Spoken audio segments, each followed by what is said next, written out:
Howdy ho, everyone. How you doing? My name is Sharon Combs, and this is Knowledge or Nonsense. I am excited today. We have two very powerful guests with us, two very powerful professionals, and we're going to talk about who said it and why did it stick. Often we get upset over what people say, or we move or don't move based on something that was said, whether we heard it ourselves or somebody told us what somebody said, or it was just something that was passed down maybe from mama to daddy, and then daddy told it to uncle and grandma or whatever, wherever it came from. Who said it and why did it stick? And why is it driving your decisions today? And so that's what we're going to talk about. We want to give some love to Mr. Perkins, LaWayne Perkins, president of CS Assist. He won't be with us today. He's out there doing what he does, doing what he can to improve healthcare and provide jobs for individuals. But LaWayne, we're sending you love. And I hope that you enjoyed this show on the replay. So y'all know what to do. Share this video. Get your questions. If you have a question and you want to ask it, put it right in the comment box. If you have a question and you want to ask it, but maybe you don't want people to know you asked it, you can text that question to 214-717-5921. Again, this is the best time for you to share this video. We're on LinkedIn, we're on Facebook, we're on different places under Knowledge and Nonsense. I'm going to give you about 20, 30 seconds to do that. And when we come back, we'll have our guests with us. And yeah, we're going to bring the heat. Y'all know how we do it. Okay, so we'll see you in just a moment.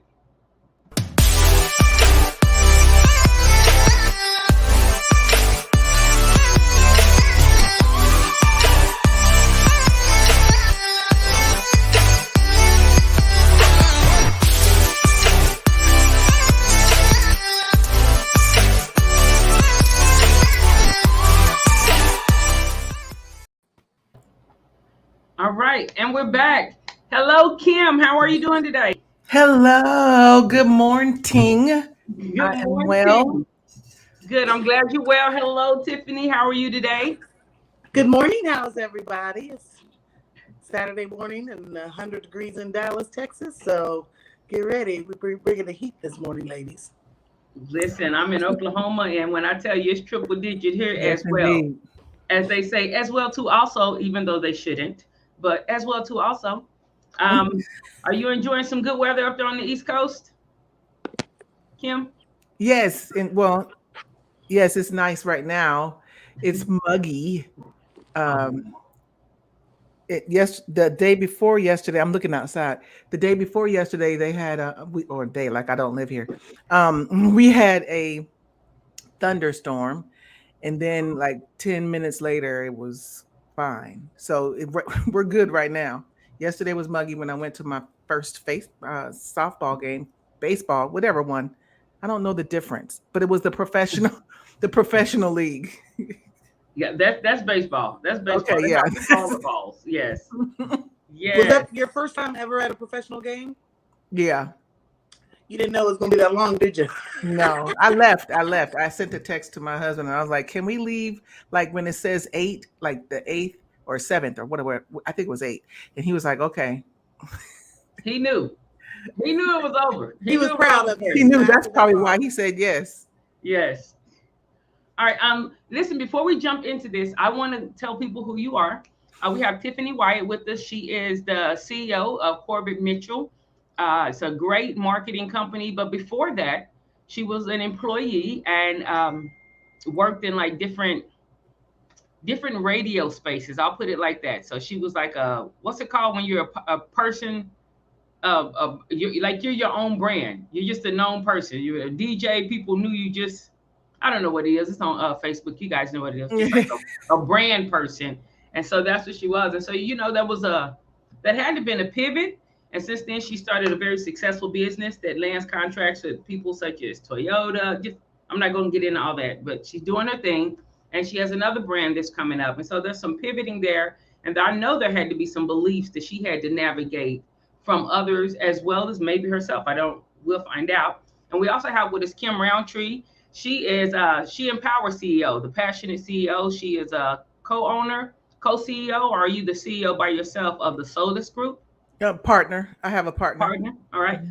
I believe you've owned several businesses, mental health businesses that you sold. So you know about mergers and acquisitions and selling business and all that good stuff. Yes. Yes, And what I love indeed. about this is we still get groceries. We still get groceries. There's so much information that you don't know. And so over about 2 decades, you've helped people know about Mhm. business ownership, knowledging, other ways to have streams of income even associated with their business. So it's Yep. not just one service, but other ways to just continue to supplement and grow and make money. Not the money is the main thing, but money is a very necessary thing. And so today we're going to talk about who said it and what. Now, ladies, there have been over 500,000 or more businesses started even since the beginning of the pandemic, and people who were employees or people who are being used to getting instruction in what to do now have to move into a place where they have to have autonomy, they have to give their own instructions, they have to instruct others and delegate. So we're going to get into all that, but before we do any of that, I want to ask you, Tiffany, since you were an employee before you became an employer, like, how did that work? Can you take yourself back a little bit to when you were just getting checks from somebody else, and what were some of the conversations and words when you were like, no, I'm going to do my own thing. I want to do my own thing. I want to employ people and I want to control my own influence. Well, it didn't quite happen just like that, but I think the I think the thing about it is I worked in radio and television for many years, whether it be local, national, or corporate, right? And so I really navigated that space, and with each job and each career move, it gave me so much more knowledge on how to run things, on how protocols, right? So I think that people need to understand that being an employee is so important, because part of being a leader is to know how to be a student, right? And know how to learn and gain from other people. So I think that all the different career moves I made and working in places like the Radio Advertising Bureau, they gave me so many great nuggets of information that I would take with me on my journey in entrepreneurship. So I think that there's just a little bit of a difference, of course, in how you navigate your space. And actually, there's a lot of difference, because when your paycheck is coming in every day, that's different. But when you're the paycheck, that's way different, right? Because there's a difference when your name is on the front of the check versus on the back of the check.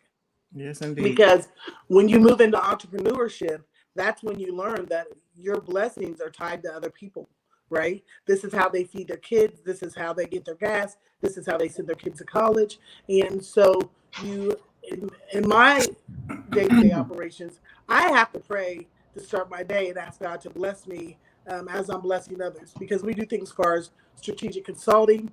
And so those words and those advice that we give businesses, that's for them to do better, right? And so I think it's really important as you navigate over to entrepreneurship or owning your own business that you continue education.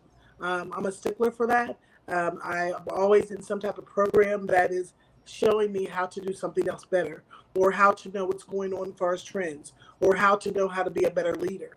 I think it's one thing to do it, but for you to sharpen yourself all the time is so important for not only you, but for your clientele, and for you to be successful and an asset to them. All right. So I wanted to ask you also, Kim, why do you like what did you have to navigate on your journey? Like what were some of the who said it's that you had to navigate? Like some of the words before you got here, before you were making, you know, million Millions. dollar deals. Yeah. I well, I got fired, from my job. I was doing a great job, but I got fired because the person who owned the company knew I had my own company. So his words were, I know you have your own thing, so you need to pay attention to that, right? So I was like, okay. Well, I said some other things, but I won't talk about it. If to be honest, but so that's how I started, my getting out there. And my husband, I had just gotten married. I had just had Hannah, and I was scared as hell. Like, I was like, what am I gonna do? I called him and I said, come pick me up, because we had one car. Come pick me up because I just got fired. So he told me you can do whatever you want to do. Come If on. you want to be a full-time entrepreneur, then do that now. This is the best time. I looked at him, I was like, for real? Like I didn't believe it. And so what I had to realize is I had to get out of my own mindset at that moment, because fear will stop you from doing it. But failure will stop you from doing it again. So for me, the fear that sat in at that moment, it was paralyzing. So what I needed was to hear that I could do it over and over and over again. So my husband had to tell me that. And so I did that. So what I would say for that, you need to have someone in your inner circle that can speak life into your situation when you cannot, right? So you need that.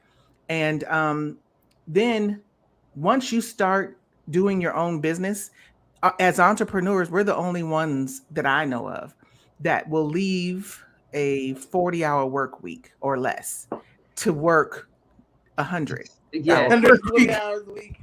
right? It's crazy, but you're doing it for yourself. So it doesn't even sound like, it doesn't feel like 100 hours. It feels like, regular 40, but we do hours around 9 p.m., 2 a.m., one, stuff like that. But so what I found is that there's a quote that Dr. Covey says. It was, keep the main thing the main thing. Yeah, y'all heard that, right? Yes. I actually heard it from you. You were the first Oh, one I really? heard. Yeah. Oh, okay. Well, I love that quote. This something that we've heard. Was that your question? Because I feel like I'm rambling. Was that It your is a question, so you can okay? go right into it. When we do So, these, they're just organic conversations okay, to cool. bring tidbits. Keeping the main thing the main thing. I think the pressure of the word balance, where they say create a business and a lifestyle balance. When they talk about that, when I say they, people, because we hear it, it's only towards women. I don't hear them telling men to keep a lifestyle There we balance. go. Yeah, come And on with I it. don't like that. I don't like it. And then as it relates to women, the pressure of balance. That word is pressure. It brings pressure. Like my heart is like, whenever I hear it, my heart gets faster. Like it beats a little faster. And I don't think that we have to create balance. What I believe is that we need to be present with and whom and what we're present with at that moment. So if I'm with my friend, then I need to be present with my friend.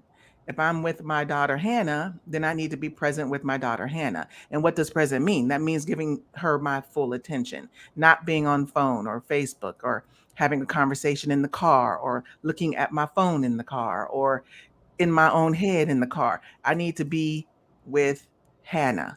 And so it removes the pressure of having to achieve balance because I'm with whoever I'm with at that moment. Now, I'm not 100%. I still get in the car when my husband is driving and I'm texting or I'm holding another conversation. He'll look at me and like, oh, I can't say that word either, but he'll look at me and he'll say, no, hello, I'm not your driver. I'm not your Uber driver. I'm your husband. Can you pay Wow. attention? And I'm like, okay, yeah. Well, can I get a driver?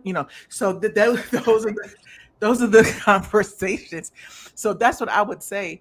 Be present with who you're present by.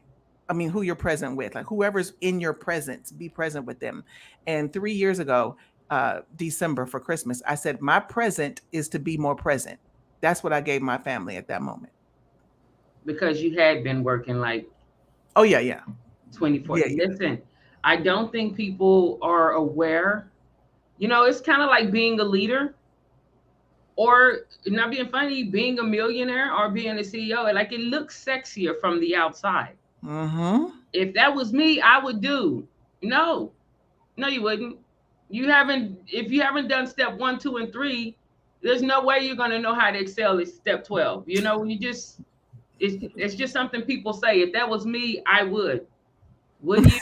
Well, I I think say it's that all like the being time. a Go NFL ahead. player. Like people are like, "Oh, I want to be in the league," and I think it's much sexier from the outside than from the inside looking out. Right? They're not there when those young men's their ankles are swollen up right after the game, or their legs are swollen up, or they can't move. They're not looking at how it's like tearing apart their body, or they don't look at how it leads to CTE, right? What they look at, oh, you're getting paid a lot of money and you're crushing it on the field, but there are byproducts of that, right? There's side effects of your success, right? Yes, there You is. know, there's, you know, That you can again. work 40 hours and go home, and guess what? You don't have to worry about it till the next day. The reality as a entrepreneur, or just as someone who is running any type or facilitating anything, you're never truly off, right? There's times when I've worked 16 weeks in a row with not one day off, right? Because we have promotions, because we have to prepare for things, because we have to, you know, connect with our vendors. We have to make sure things are set up, facilitated. And, you know, there are byproducts of us running our bodies that long, right? And so what you learn is she's right. Balance is like a unicorn, right? It's like, Yes, I it heard is. about it, but I've never saw it, right? And so I think that for at some point in time, you have to say, hey, guess what? Because I think it's a self-check thing, right? You know, when you work so much, you're like, okay. Like, I'll be like, let's just get away for a few days, because you realize that, hey, I have not been emotionally available to my family, right? So you have to make certain that you have a self-check that says, hey, look, I need to be present, as Kim says. I need to be there. They just want to know what's going on. And they don't want to hear about work. They don't want to hear about conference calls. They don't want to say, just give me 1 minute. So we want to make certain after a certain hour, you have to be able to say, I'm going to hone this down. So it's all about also the fear. I think it relates back to the fear. I think fear paralyzes you. And I think Yes. sometimes that fear of, is this going to fall? We're always fearful, I think, as leaders, of dropping the ball, because we know how that one ball drop can just go all out of control. Okay, let's right there. Let's pause for just a moment. Because we talked about balance and we talked about fear. And in the context of who said it and why did it stick? Like where does the fear come from? Like you have a fear, you don't want a ball to drop. Or like when you said balance, when people say balance, it hits you adversely because like who defined that? Yeah, guys, so the conversation has now become organic. These questions are going to come in any type of area, but the skeleton's still the skeleton. So like where did that come from, that balance has to look this way? Or that like where did the fear come from? Because we're only born with two, and that's Mm-hmm. loud noises and falling. So Mm-hmm. all these other fears that are associated, like where did that come from? Who said what first, and why does it stick? Like when does it become a primary driver? Y'all ain't ready today. We in it. Yeah, Mm. no. The fear for me, I believe that fear comes from we create fear ourselves. We create Yes. it in our minds, and we create it in our. And this is, I believe, this is where it comes from. It comes from looking at other people. It comes from trying to match ourselves up with other people that might be doing the same thing that we're doing, or might be doing something totally different.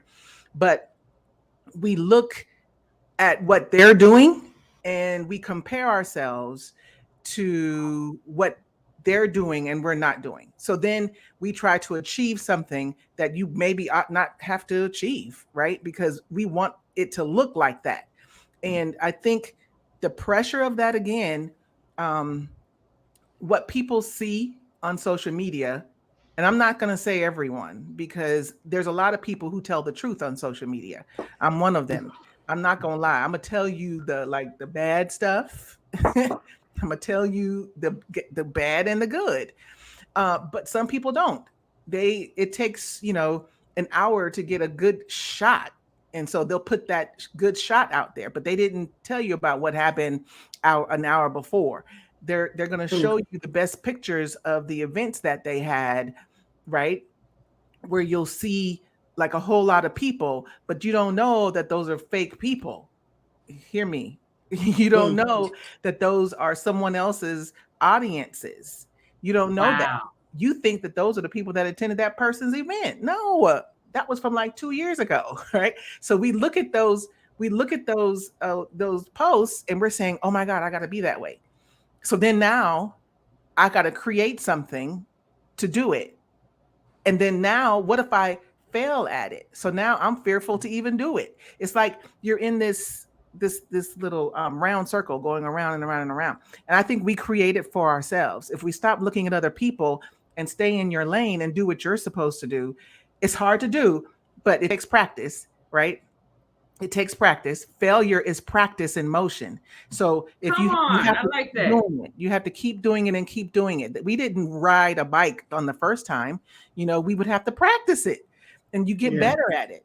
And that's what I believe happens. Fear comes from our own set of values within our mind, but it comes from somebody else. It comes from what we see.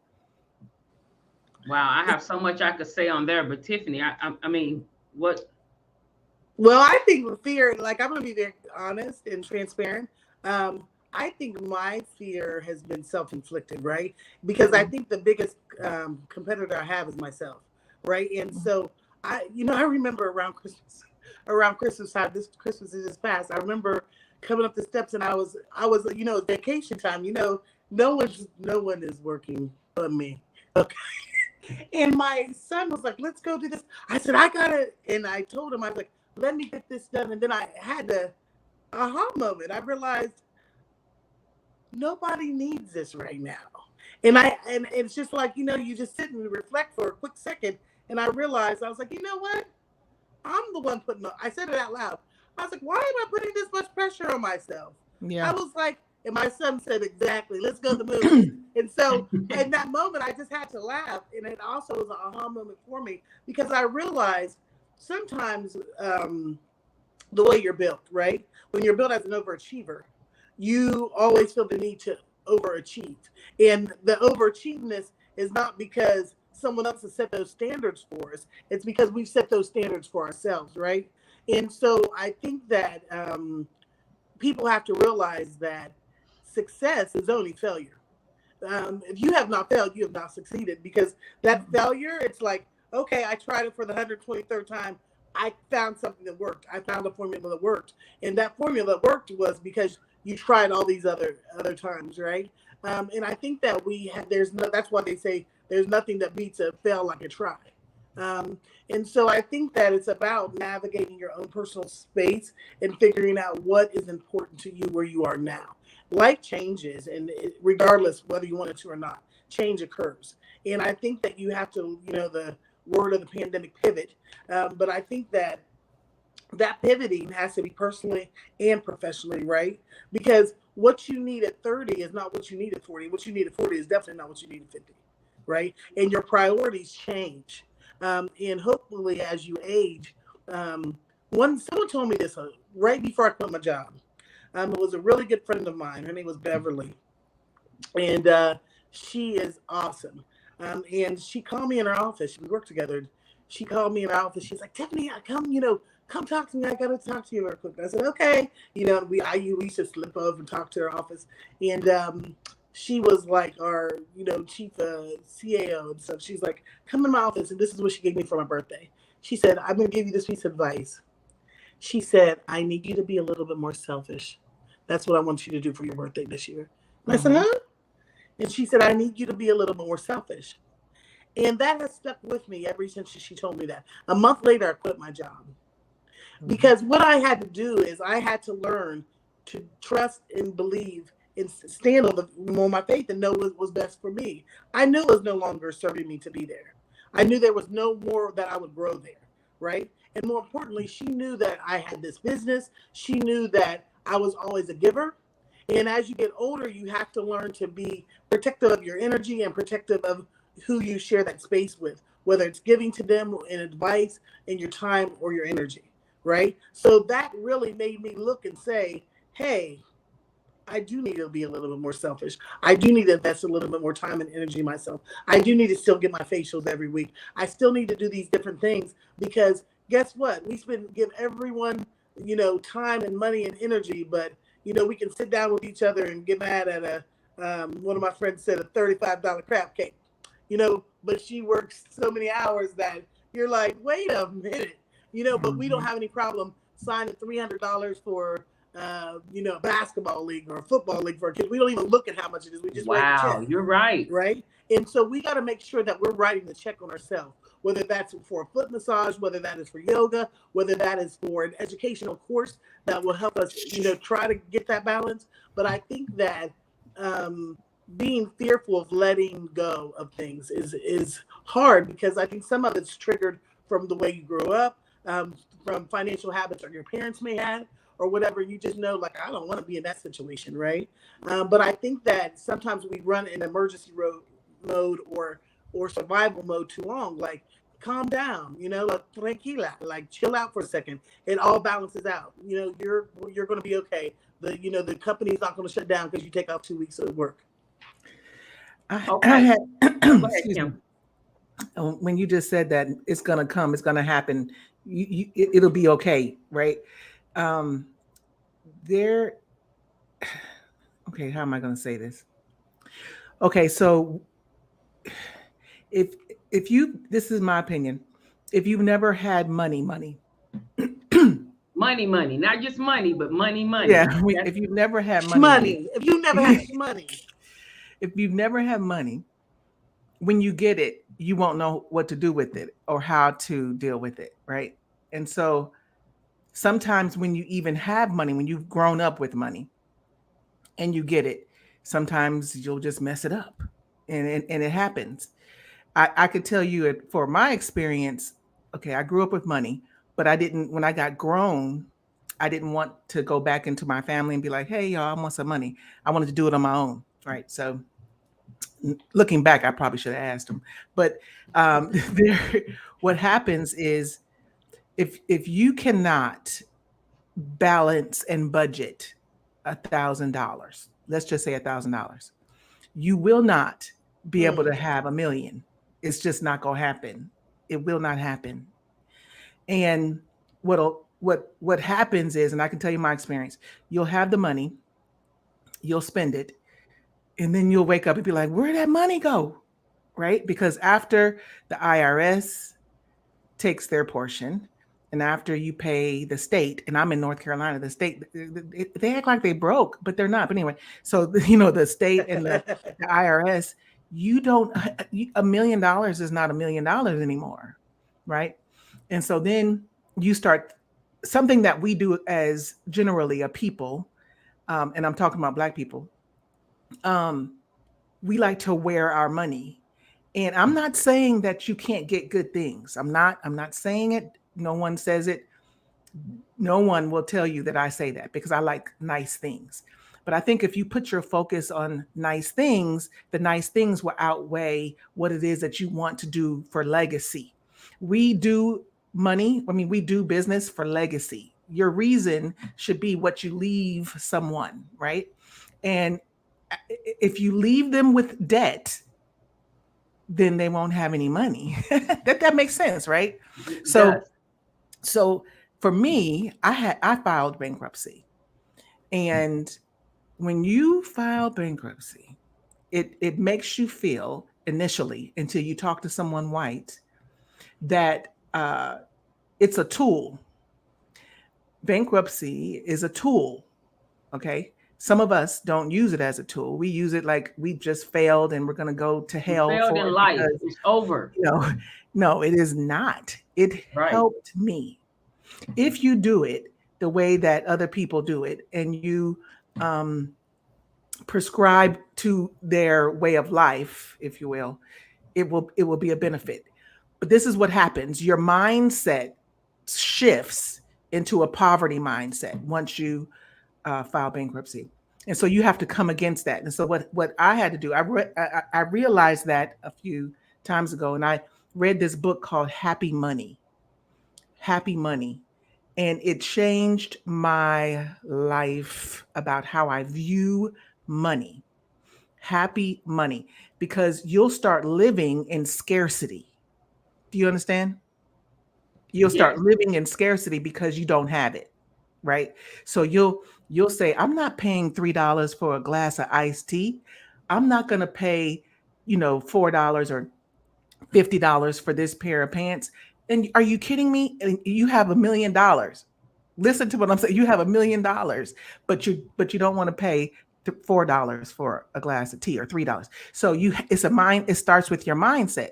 So you have to check your mind when it comes to money and how you're going to live if you are an entrepreneur, or even if you're not an entrepreneur and you're working, you might want to check why you're working. I mean, why are you working? Of course we're working for money, but how are you going to leave a legacy for the people that you love and that you leave? Now, I don't know why I said that, but I believe that there's somebody in here, and I'm not prophetic like, this ma'am, right? Wait, which way? Yeah. I'm not prophetic like her, but I do believe that people say things when they're supposed to say things. So I believe that there's some people in here who might be struggling financially. And if you're struggling financially, it's okay to tell people that you're struggling financially. If you're an entrepreneur, a lot of entrepreneurs, we work through our credit cards. We put our money, our bills on our credit cards, and then we say to ourselves, well, I'll get a big amount next month, and then I'll pay off the credit card. But the next month doesn't happen. So therefore we put more money on our credit cards, and then our credit card is maxed. So then what do? We panic. Okay, Just saying. where is this coming? But right, I hear you, and we do it. But where do we get it from? Like, why does that stick? Why do we believe I'm going to get this big thing? Like, especially if there's not a pattern of it. Because on this side of life, I'm patterns over promises. Yeah. A pattern of you getting this big lump. Like, Well, where I did think that the thing thought about come it as from? an entrepreneur and running companies is like, you're always going to have a deal that's pretty 95% done. And like, next thing you know, things have changed on their end. It can be something simple as somebody changing. It's not a priority to them like it was, a month ago, or someone decides at the last minute. You can met with somebody, sign paperwork and everything, and they're like, okay, we'll see you in a couple of weeks. And they're like, I'm so sorry, we're gonna have to wait until after the new year. You're like, wait a minute, right? And so that's the ups and downs of running your own company. And I think that you would be surprised, but a lot of people got jobs at good companies and they broke. Now let's talk about that. People is living paycheck to paycheck. They're trying to figure out, like out here right now, gas. Come on now, gas almost $5 a gallon. Eggs are $3, ma'am. Ma'am, I remember they were 69 cents when I paid eggs last year with my little nieces and nephews. So the thing about it is that people still have kids to raise. They got kids to raise.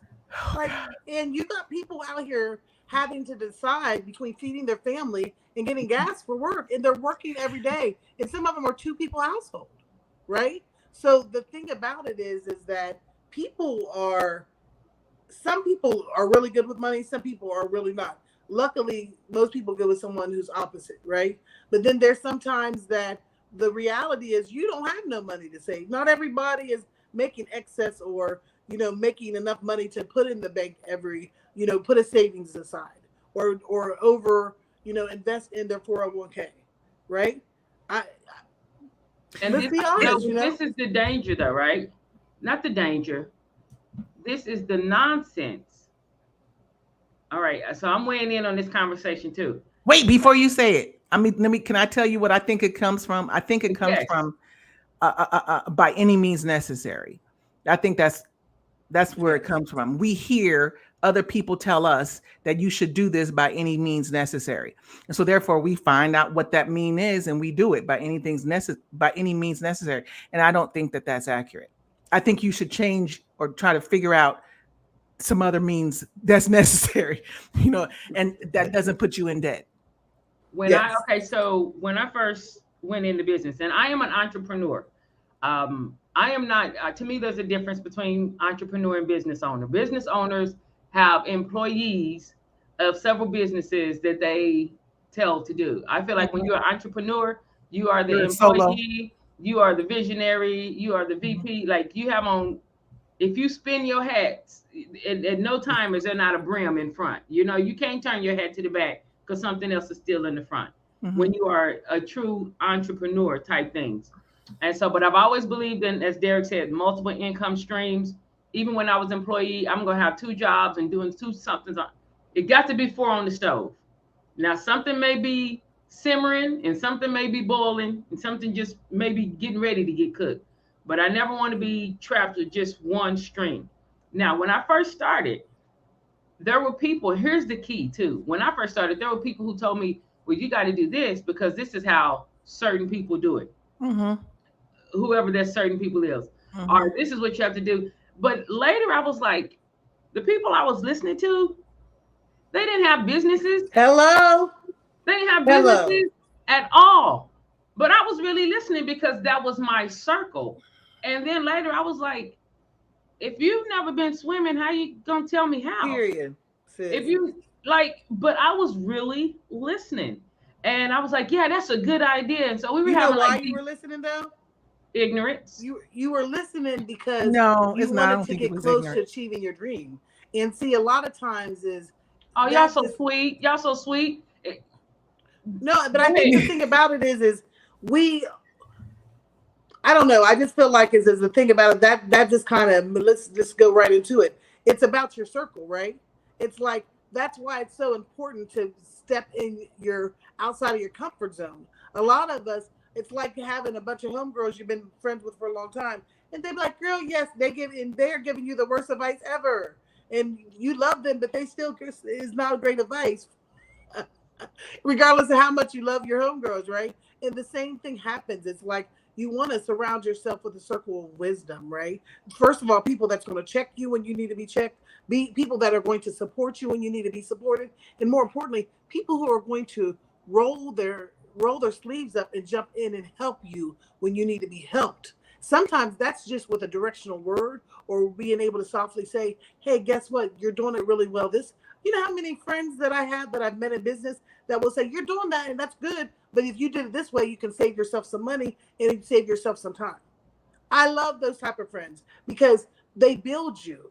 Iron sharpens iron. And what they do, a lot of times people are scared to take advice from other people because they feel like, well, I'm always learning. I'm going to ask a million questions. I'm going to tell you, I don't know how to do that. Why? Because what is the win in trying to act like you know how to do it because you're trying to make it seem like, oh, well, I'm just as good as you. No, I'm a good woman. So guess what? I've been just as good as anybody. But what I don't do is I don't try to act as though I am not in need of knowledge, information, or support. Because I think especially as women, because we've always played that supportive role, we're naturally nurturers. And I think too, in our culture as Black women, we're always supporting everybody, right? But it's important for us to have that same support force to get us where we need to go. And I think that's with everybody, but I could just talk to you as my experience as a Black woman. All right, I'm going to take a quick commercial break. Y'all have said so much. First thing, thank you both for saying, no, that's not it. And oh no, I think because you were hungry for knowledge. I was hungry for knowledge. I love words. I think words are powerful. Mm-hmm. It still was ignorance though, not because of my capacity or my intellect. It was ignorant as in I didn't know what I didn't know. I'm ignorant to the fact I wasn't even made aware of certain things because my circle, as I was coming up, they didn't know, so we didn't know. You do have to get outside of your circle. But I want to let y'all know I felt that love. I mean, it hit me. I was like, oh, I felt it. It warmed me. So thank you so much for that. We're going to take a quick commercial break. And when we come back, again, I want to talk about, this is what I'm saying, like who said it? Because you said as women, we do this and this, and there are these expectations that people fight to conform to or fight to fulfill. And who said those expectations? Because they can undermine what you're trying to do. They can thwart you altogether from doing it. It can abort. You can be like, I want to start this business. And somebody be like, man, it's 1,000,001 businesses like that. So don't do it. And then that person doesn't do it. But if it's 1,000,001 businesses like that, that means it's 1,000,001 markets like that. You know what I'm saying? So when we come back from this commercial break, we're going to go a little bit deeper into like what, again, these are the drivers. Why is it sticking? Why do we feel the need to nurture everybody? Like, what is that? That's not is it validation? Is it deficit? Y'all ain't, okay, commercial, and we're coming right back.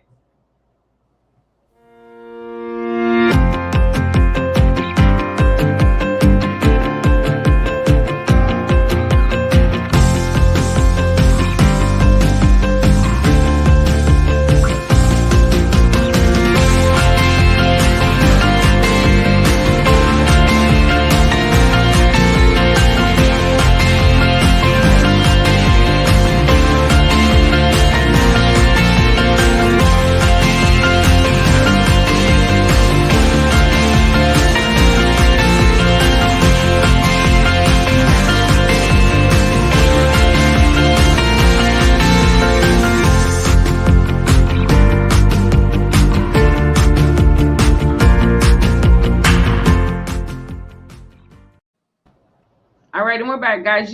We're watching Knowledge and Nonsense. Well, we're on Knowledge and Nonsense. You're watching it. And we're so grateful that you're watching it. Thank you so much for sharing. I see we have people here on LinkedIn, on Facebook, on YouTube. And we just really appreciate you. You're such a faithful audience. You show up day in and you show up week in and week out. You guys know on Saturdays, we're doing things that will help the community. Although we feel like we live at work, we're in the hospitals on Tuesday. We're doing facility type stuff on Tuesdays. On Saturdays, we're in the community. And we want to share knowledge with you that will help you make more informed decisions. And for your legacy, for your inheritance, because we want everybody to win. And it is possible to have win-win situations. Now, before we left to that commercial break, we were talking about how we get into nurturing and certain practices. And I just want to know, where do we get these expectations that we're trying to fulfill? Is it because somebody said something back when and it found a home? Is it because it's something we saw modeled?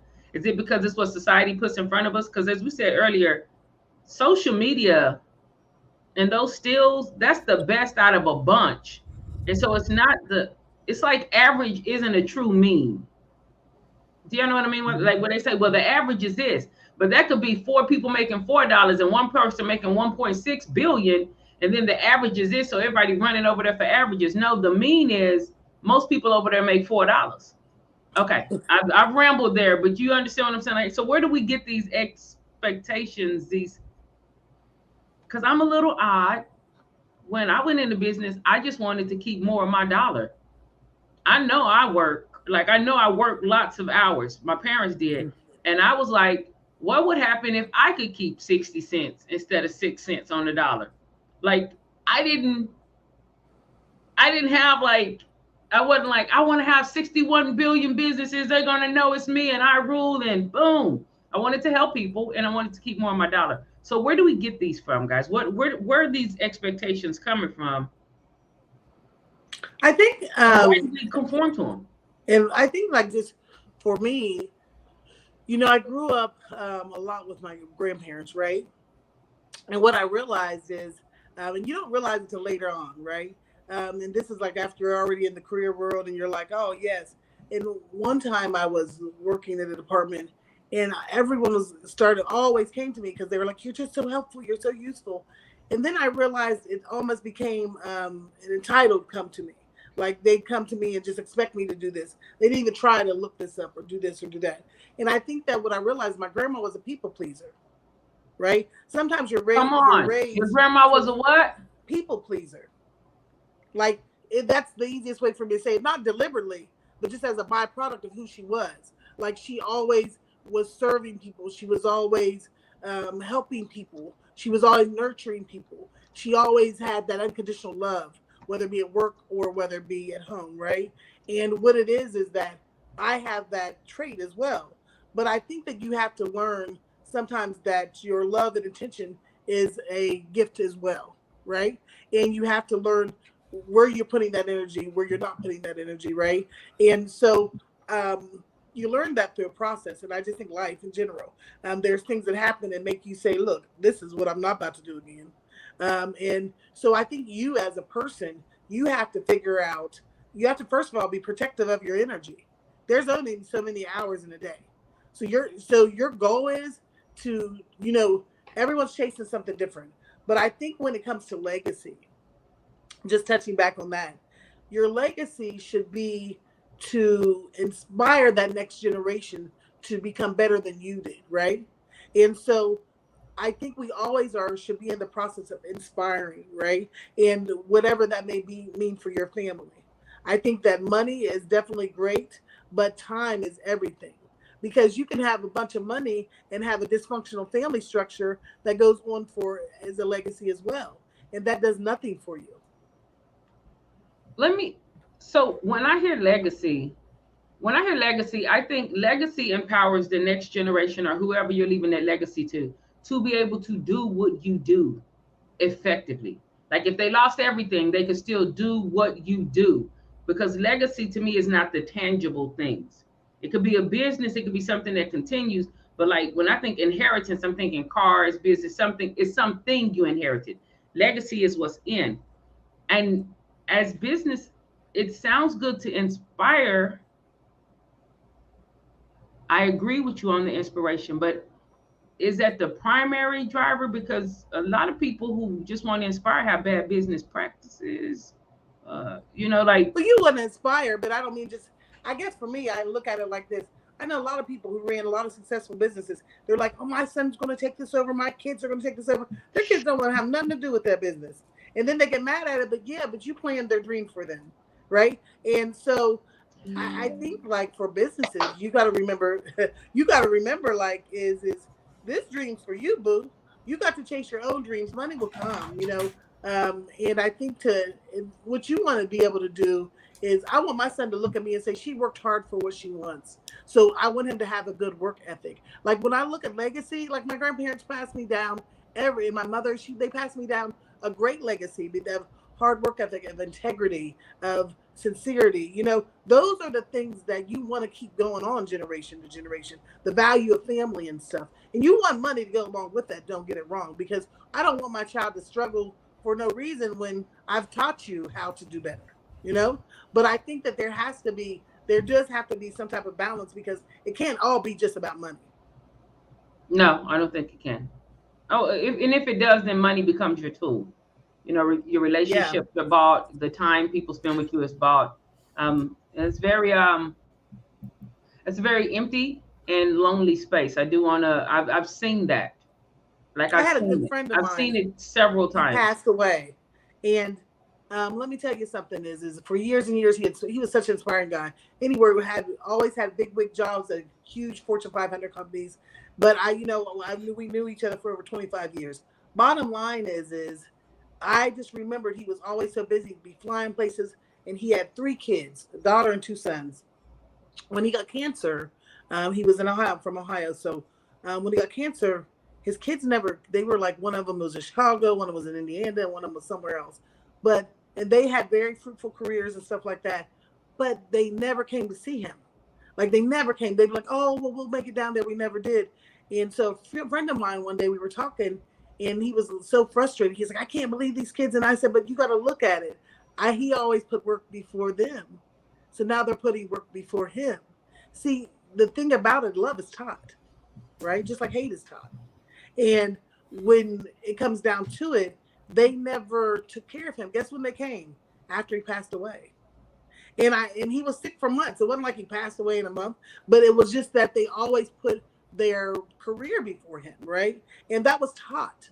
So I feel like at some point in time, you have to figure out, what does your legacy mean to you?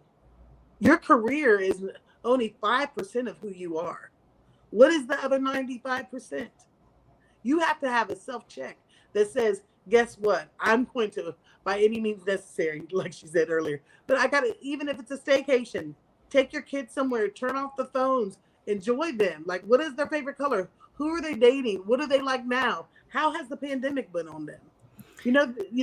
Just little things. And I think that we forget that we are all human and we change day to day. Our needs of what we needed yesterday is not the needs of what we needed today. And it's our turn to make certain that at every single journey of life, that we turn around and make certain that we invest the same time and energy that we do in our career into ourselves and into our legacy, whether that's tangible or intangible items.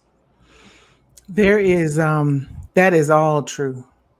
And that's the part that people need to hear, because people aren't telling them the truth.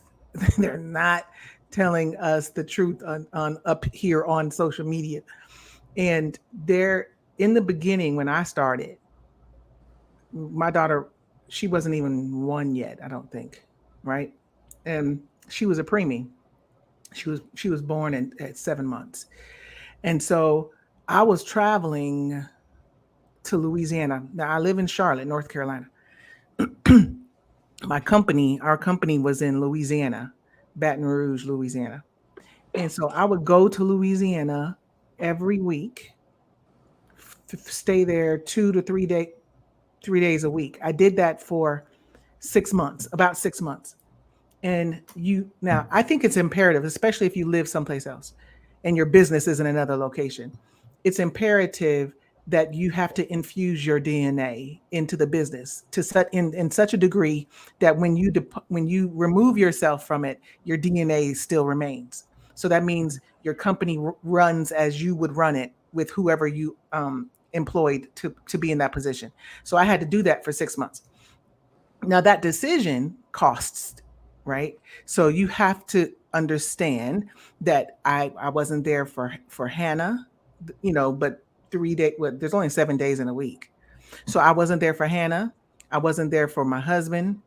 So what happens sometimes is that your decisions cause either a window to open or a big door to open. And when I mean open, anything can come in, anything can happen because you're not present, you're not there, you're not attentive, you're not, whatever, all of that stuff. So you run the risk of things being touched inside your home. Ooh. And so I had to experience that. And it was my decision, right, that caused it. That there's ownership. You have to take ownership for what it is that you've done, right? So I took ownership of that part. Now, fast forward, we sold our company in 2015. And then I took a break because I was tired. So I took a break. And then Hannah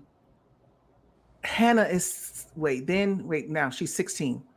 So, like she woke up one morning showing her shape, like her breasts. I was like, you got breast. It's like I wanted to faint. So she just grew up like overnight. Like she's 16, but if you look at her body, she plays volleyball, travel ball. So she looks about 22. So I have to make a decision in any business ventures that I'm in. Will this take away from my time with Hannah? Because she's of the age that she needs me. She needs a mom and a dad. And since we're both in the home, it ought not just be the dad because he works from home. It needs to be the mom too. And I've learned that because when we're having the sex talk, Stephen can't do it. He just got mad. He was like, what's that? What's his number? What's his name? Let me call him, that kind of stuff. And I was like, oh Lord. So I can't imagine if I wasn't there. So any business decisions that I'm making, I have to make knowing that I have a 16-year-old daughter, knowing that I have a husband, it'll be 18 years.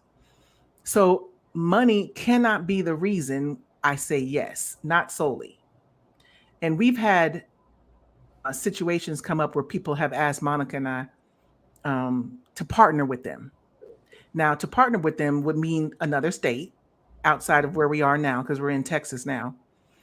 And so then I have to make a decision, and Monica has to make a decision in this stage of our lives. Do we want the money or do we want the time with our family? That's a hard decision, because when you are faced with making upwards of 10 million, maybe 10 to 12 million a year, or you can stay here hanging out with your daughter. Yeah, that's a hard decision to make. So if you're fueled by solely cash, then you'll go on and take the offer. But if you realize the importance of legacy, then you won't. That's just my opinion. That's just and it was. I'm telling you, because I'm in that now. I'm telling you, it's a hard decision. It's a hard decision to make. So you start asking yourself, can I do both? Wait a minute. Okay, so what if I do this and when I'm here, I'm doing this with my husband and my daughter.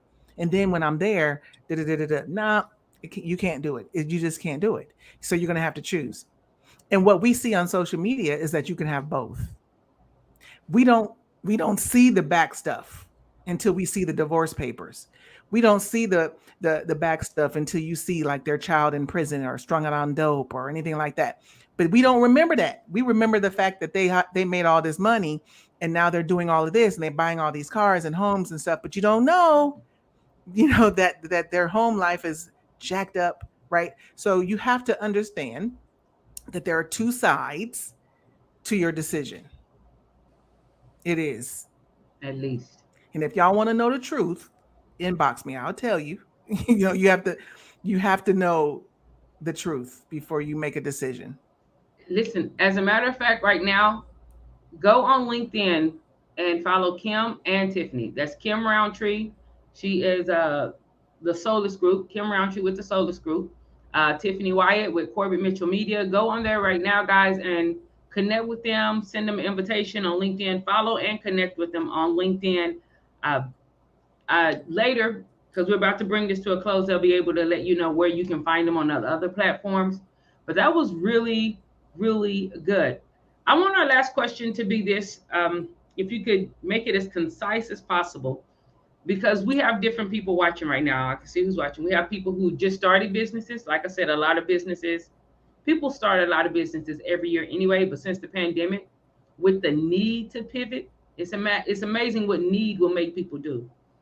There's been like so many people who started businesses, and as you said, people blow through money, or they don't know what they don't know, or they're operating from a mindset that has nothing to do with business. Just, if that was me, I would do, I got money in my pocket, what can I do with it? And they're not thinking about the things you said earlier in the show. Go back and look at it, dealing with like Uncle Sam and different things. So here's a real concise question. You said you can be a CEO without being present. And I heard you mention something about DNA. For someone, not the person who just started, because they probably gonna have to wear a bunch of hats, especially if they don't structure business or has run it. How how did you learn how to take the hands off? Was it what you went through when you had to leave everything? Like, how did you learn how to trust the team when you wasn't on site and not micromanage? So I'm a micromanager. Not anymore. I'm sorry. Lord, forgive me. I'm not a micromanager anymore, but I was. And what I mean by you can leave without being present, you can be the owner of a company, a CEO of a company, and not actually be present, and they still feel your presence. We've learned that just through COVID. I mean, how many Zoom, I mean, like, I'm so, ooh. So People have we've taken learned Zoom that, too far. Side right? Your note. business can run without you physically being there. More so, they can feel your presence with you being there virtually too. And so, but in the beginning, you have to be up in there a little bit so they can know who you are and what you are. So for me, in Louisiana, I just actually made this post this morning about Yolane. Her name is Yolane in Louisiana. She ran our office. She just corrected me on my text. She sent me a text because I told her on the post, I said that she was our office manager. She sent me a text and she said, I was your director of operations. Okay. So I put director of operations. So she led the office there. And so I would go there every week, like I told you, and I would tell her what to do. And I would tell her to do it the way I would do it. And I did that for a long, for a long time until Yolane said to me, okay, I wish I can have her accent, that Louisiana accent, but I can't. But she would tell me, so are you gonna do it or are you gonna let me do it? Because if you're gonna do it, you just move down here to Baton Rouge and just leave and just live here. And then you can run your own company. And I was thinking in my head, this person, she works for me, but she's telling me these things, right? But we had that kind of relationship. So I was like, well, shoot, I can't pay this person and do her job at the same time. So I can't. That doesn't make sense. You can't pay someone whatever our salary they're going to make and you do their job. That's micromanaging. So what I had to do is decide, do I want to pay her and do her job? That didn't make sense. So I just made the decision to let her do it. The challenge with that when you are a CEO is that it's your baby. You don't want it to look bad, or you don't want anything to happen. You have to be willing to have mistakes happen. You have to be willing for things to fall. You have to be willing for something to not look right, or to get a bad review, or to get. Now people will say, no, that's not speaking by faith. It's just reality. Things happen. Just let it happen. It's so hard to let stuff happen negatively in your business because you know the answer. So you want to jump in and fix it. You can't. You have to let the people fail. It's hard to do. I'm telling you. I mean, I literally cried. I mean, like real tears. You really have to let the person or the situation fail in order for you to be present. away and not be there physically is to allow the people that you put in position to flourish in the position that you put them in, and let them do it, whatever that is. If I write my check and I write my check, and in the memo I put the reason for the check, but she writes the check and doesn't put the reason for the memo, the check is still going to be good. You know what I mean? The check is still going to be cashed. This is when checks were checks, but it's still going to be cashed. I would see a check come across the screen, and I would say, "Well, Yolene, you didn't put the reason for the memo." She said, "Well, the business cashed it." Well, yeah, that's true. So those are things that you have to make I sure like Yolene. that you right. That's girl. You just let them fail and let it keep it going. It's hard to do, but you have to do it. You can't duplicate yourself, because you won't make any more money unless you duplicate yourself. Now that'll preach. You cannot make any more money unless you duplicate yourself in your business. If you don't duplicate yourself, you're only going to make the money that you can make. And that's good. it. Oh, okay. No, you said to make it succinct, Lord Jesus. I did. It's 10:06, y'all. I'm gonna cut this off. I'm gonna cut this off in 10 minutes after the hour, because I want to respect y'all's time. No, both of y'all, and y'all are busy ladies. Y'all giving me y'all Saturday. I'm with it. I love it. Thanks, Lord. Okay, Tiffany. Y'all like the hand action there? Tiffany. How about you? Like, how do you well, Tiffany, you know what? I've worked with you, and you will give out a job in a minute and be like, okay, so one thing, anybody, if you really know me, don't call me and ask me, is there something you need me to do? Baby, what? I'll see you on Monday. Matter of fact, I'll see you today. I don't know. I think that one of the things I want to leave everyone with is, if you want something, work towards that. Everything does not have to fruition in 90 days, right? But put yourself on a 90-day track to become closer to your goal, right? Right. One of the keys to success, in my humble opinion, is writing everything down. I have notebooks after notebooks. I can go back and look and see where I did events before, or I facilitated certain things. Well, guess what? Those are the blueprints of why I was successful. I don't have to recreate it. I can just go back and take out those components and apply it to that next project, right? That is similar in measure, right? A lot of times we overwork things. Like she said, a lot of times we're control freaks. And the reason why we're control freaks is sometimes the things that, prior to that career that may have been, they were out of control. So we don't want to see anything out of control. But one thing I can tell you is a mentor told me, he's like, you cannot worry about the things you can't control. A lot of times, 90% of the stuff we're worried about, we cannot control, period. And even when you do things and do it all the right way, a lot of times it still does not go as you thought it would go, right? But you have to learn that those experiences build your standards. They build your relationships. Because my daddy says, you got to pay the cost to be the boss. Every single action you take, there is going to be a consequence to that, whether it's negative or positive, right? And it's up to you to figure out, on my journey to wherever that may want to be. It doesn't have to be just about entrepreneurship. It's about seeking power out of the position you're in, whether that's at a hospital, whether that is at a grocery store. Guess what? How can I get the most joy out of my day and also get paid to do that, right?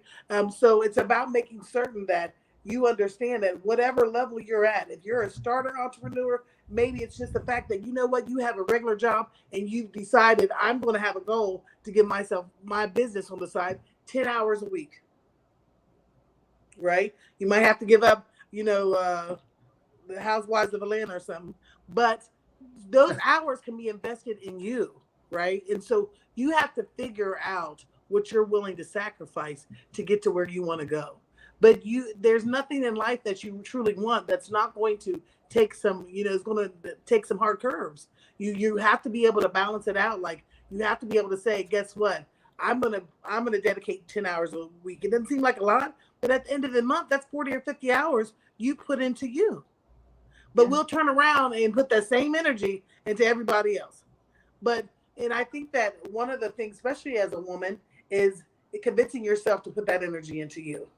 All right. Because we've been taught to cater to everyone but ourselves. Ourselves come last on the list. Right. Yeah. So we all get off kilter sometimes. But the best thing is have that self-checking mechanism inside to be able to say, you don't let things go too far. It doesn't matter what it's with. You got to make certain that you balance yourself enough to give you self-love that makes you to be the best version of yourself. Because you have to learn to reinvent yourself. You have to learn to really put the energy into yourself, because that's the only way you really are in relations with yourself, to know who you are right now. Because if you don't know, you can't tell this other person, well, I need you to treat me like this, because you don't even know what you want. Truthfully, guys, as we bring this to a close, listen, the best you This is is the the best. second close. Yeah, as we bring this to a close, you're worth the best you, even if you don't feel like it, because the best you is the best for the people you love and the people that are around you. So even Yay. the way you're giving and wanting to, to almost to like a detriment, to self detriment for others, be willing to give the best you to those same others, because that is truly the best for them. People don't like this. Listen, it's when they say do as I say, not as I do, that never happens. Patterns over promises. Whether you're a male or female, you're telling somebody to do something, but if your entire life is not doing that, they are going to do what you're doing if you are the model, until something else comes that impresses, impacts, and influences them internally in a different way. If you don't teach them, life will, and that'll take a few more years. So it's better for you to go ahead and teach them. I want to say thanks to D Porter, some great examples. There's the biggest. So I didn't put them all on the screen, but listen, I love that what you said about growing up with the money management. Money was for stacking, not investing, and so then now scared money can't make money. That's an excellent comment. So thank you so much. That's on Facebook, guys. If you want to see that comment, check us out on Facebook. You'll see it there. Karen Cherry, Diney Payne. Just thank you guys so much for these comments. Please go and connect with these ladies on LinkedIn. Where else can they find you? Kim, where can they find you? Kim Roundtree on Facebook and LinkedIn. I'm on Instagram, but I don't. That's just so Kim Roundtree on Facebook and LinkedIn. You can also just message me on either one of those platforms if you have questions or anything. I'll help you for free. I mean, I'm not charging. If you just want to ask me some questions, now you can't pick my brain for a long time for free, but you can just message me if you have something. All right, Tiffany, I'm Corbett Mitchell under, Media. Where can they find you? Oh, I'm on Empowerpreneur. LinkedIn, Facebook, Instagram. I'm on TikTok. You can find me anywhere, baby. But you can look under Corbett Mitchell Media. But you can also look under Tiffany Wyatt. It's just my name. Okay, excellent. And my name is Sharon Combs, guys. This has been Knowledge and Nonsense. I have so many things I want to say, but they're going to continue to come out every Saturday. Listen, is it knowledge or is it nonsense? I want us to be able to evaluate our patterns, our processes, and our perspectives. Listen, the narrative has changed. It's changed since we were kids, and it's going to change from where your kids are kids to when they are an adult. So let's learn how to vet things. Where did it come from? Why are we still doing it? Does it even still fit? Does it still apply today? Are we making the ham so small, but even now we have a bigger pan so we can put the whole ham in it? I'm not telling you to eat ham. I'm just using it as an analogy, just an example. So let's do that with knowledge and nonsense. Thank y'all so much for sharing your Saturday with me. For those of you who are interested and have asked me about it, the reset starts August 1st. I'll play a little short commercial about it, but it starts August 1st. Just type reset to 214-717-5921, and I can get a registration form over to you. A lot can change in 30 days. It can shift your trajectory. It won't get you exactly where you want to be, but it definitely points you where you want to go, and we can cut out some of the stuff that may be time wasters and maybe hit some of the who said what's that we're living by that doesn't even make sense. The person that said something to you at age 14 and you still trying to prove it wrong or prove it right, what body of knowledge are they coming from? So let's look at these things and let's make informed decisions. You ladies have anything final before we go? Comments still coming in. Oh, I love Kim Roundtree. She's the real 100. And all the ladies here. I'm gonna put it up there. Yes. Yeah, she's in. Oh, D.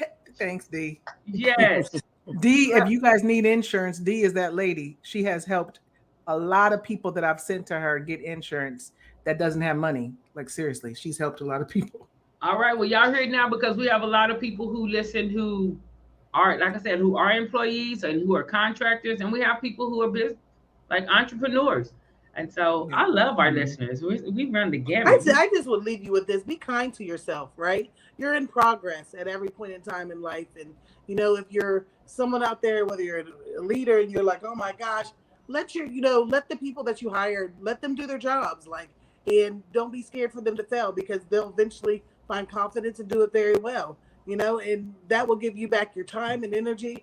Don't be scared to let them find their own groove. And take off some time. Enjoy your weekends when you can. Now I'm gonna be honest. Yes, I like what you just said. Enjoy your weekend. Yeah. Enjoy your weekend. And I want everybody to enjoy the weekend. Thanks again, ladies, so much. I look forward. Hopefully we're able to do this again. Y'all be safe. God bless. And we'll see you soon. Thank you so much, Sharon. Bye. See you next time, Kim.